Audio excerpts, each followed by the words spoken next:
Before you get away with it. Yes, okay. We were talking about the situation in Rafah, which is deeply, deeply concerning. And as you know, people are anxious and in fear of a possible large-scale military operation.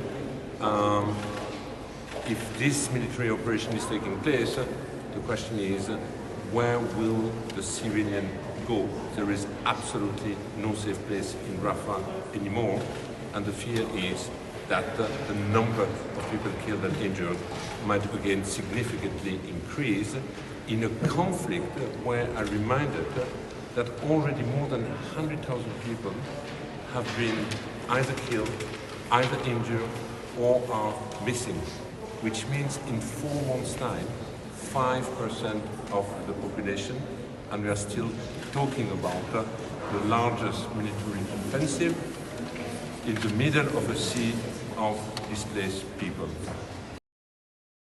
Then I have also talked with the member states about all these calls for UNRWA to be dismantled, to be terminated, and I have warned about the impact. I have said that these calls are short-sighted. The impact is not just on the short term. It's not just weakening our collective ability to respond to the humanitarian crisis. At a time, I want to remind, the ICG has asked this response to be scaled up. That's at the same time calls are here to weaken it. But the real impact is not only now, it's also during what I would describe as being the transition phase.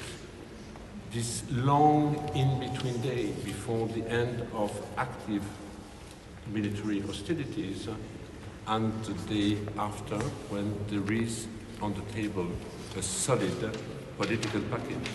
And we all know that this period can be extremely painful, can be a period of misery. It's a period during which no one really invests in the Gaza Strip. But at the same time, we have 500,000 girls and boys deeply traumatized that we urgently need to bring back into an education system.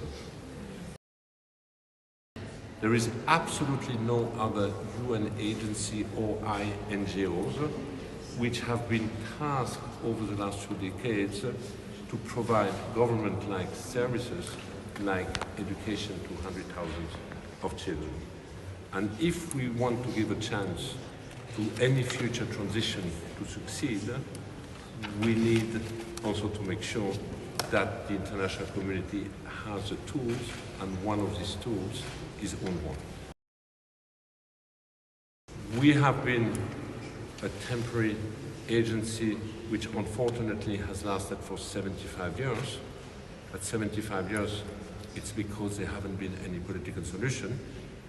Maybe after this cataclysm which has hit the region in Gaza, it might be time now to genuinely find a political solution, and it would be a disaster that just before it we get rid of the mandate and an agency like UNRWA. Also, the Secretary General has also commissioned a review of all the risk management system of the organization, mainly when it comes to neutrality issues, all this allegation about use of social media, about tunnel, about weapon, about political affiliation. All this needs to be reviewed to see how proactive the agency is in preventing first, but once an allegation happens, how to respond to this. So we expect this review to take place for the next 2 months.